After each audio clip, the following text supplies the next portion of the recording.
Hi folks, welcome back to the channel and back again to the series on Model 3 Tip of the Day. We're up at number 19 right now, and I thought today, since yesterday's was so long, it took 19 minutes to get through yesterday's tip. Well, I wouldn't be able to keep up episodes of that length and still keep the series going. So today's episode is going to be pretty short, but I wanted to deal with a subject that many people are not very clear about. And the subject is how climate control in a Model 3 can work for us after the car has come to a stop. And I'm going to focus on two of the aspects that are not as well understood: dog mode and camp mode. They've got restrictions. They're not completely unlimited, and certain things will and will not work if you're in either of those modes. So we'll keep this episode short, and having said that, let's go to the screen and take a look at what the options are and what we should be choosing. Let's go into the climate control settings. There are a lot of additional settings, and I'm going to make a few episodes that cover what you can do with all of these controls. For example, seat heaters. But we're not going to be distracted today. We're looking at that part of the screen. So the part that has off, on, dog, and camp.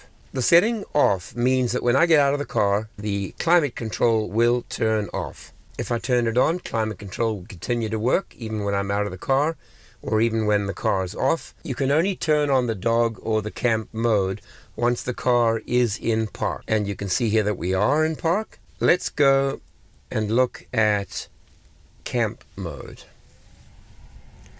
Now you can hear the fan winding up, blowing a little more aggressively. And you can see the animation of the air coming in here. Well, at this point, we can set the temperature to whatever we like. Let's say a comfortable 22. Now, the purpose of camp mode is that if you're going to be staying in the car, whether that is true camping, whether you've got your inflatable bed in the back and you're enjoying a camping evening, or whether you're just going to be staying in the car, maybe a mother with a baby, what does camp mode let you actually do? Well, first of all, obviously, set the temperature to whatever you want, set the fan speed to whatever you want, and it will keep it at that temperature and keep the fans going like that. But there are some other things of interest. For example, while I have camp mode on, I can still go here, jump into entertainment, jump into Netflix. Isn't that a wonderful thing? The best thing Elon ever did was give us Netflix. Jump into Peter, and well, I won't go any further than this over here. You can hear the volume. Why would anyone kill a pizza delivery man? And I'm going to turn that down because I don't quite know how copyright detects, but it may just do it on the sound of a TV episode. And I can run through all of the favorites that I've got. IT Crowd is always a favorite for me. So how do I get out? I just tap on Netflix and I tap on the X and I'm back to other entertainment. You can even watch Tesla tutorials, and to be honest, I haven't done that yet, and that's not really a good thing. I think I have seen them online anyway. So we could go to the mobile app, you can tap on the expand, and basically it's a pretty brief video, but certainly gives you an idea of some of the things you can do. If you want the full list of what they can do, check my upload. I've put a link to it at the top. So let's get out of here. So if you're in camp mode, it'll keep controlled climate for you.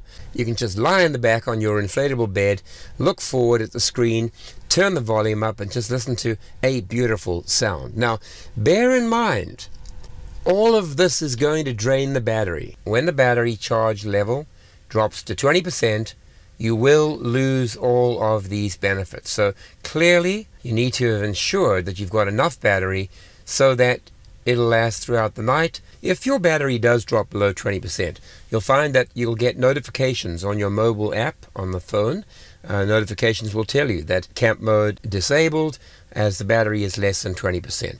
Of course, you can also control the car's settings and the media that's playing on the screen through your phone So if you're lying in the back of the car on that lovely inflatable mattress, you can simply take your phone in hand, you can control the volume, and you can change tracks from the controls on your Tesla app. Let's go to the other setting, and that's dog. Imagine that the temperature should be a little cooler, let's say 20 degrees. But remember, dog mode only comes on when you get out of the car. So what I'm going to do here is open the door to get out of the car.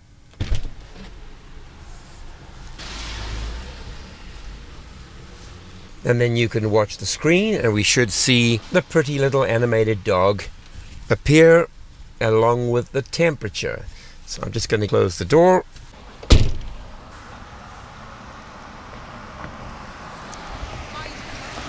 And that's what you see, and that is so cute.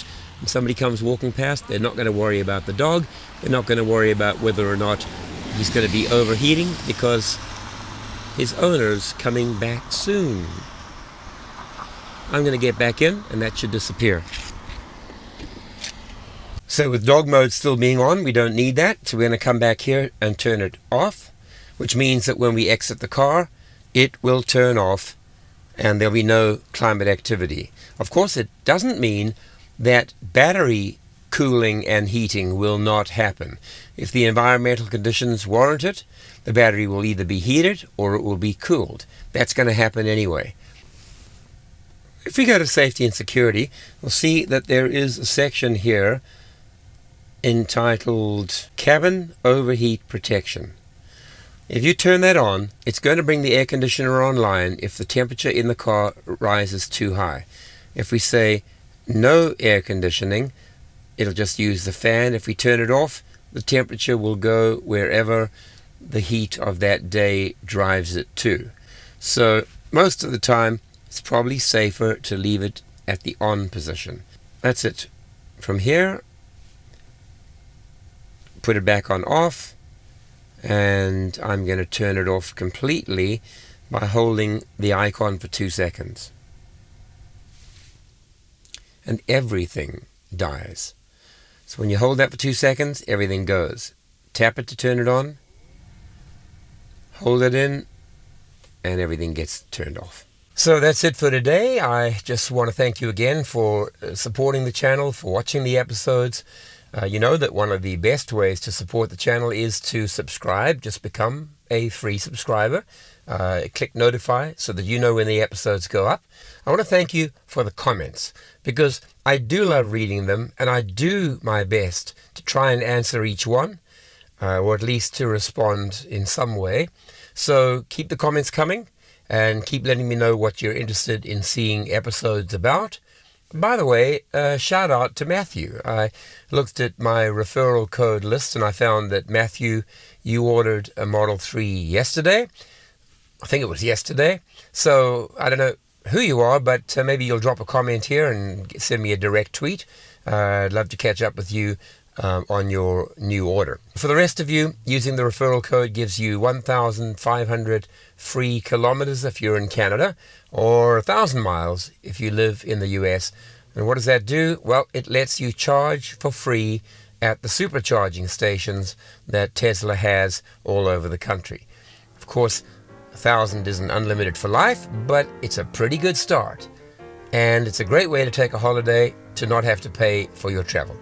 So that's it for today. Thanks again for watching, and I hope to see you tomorrow in the next episode.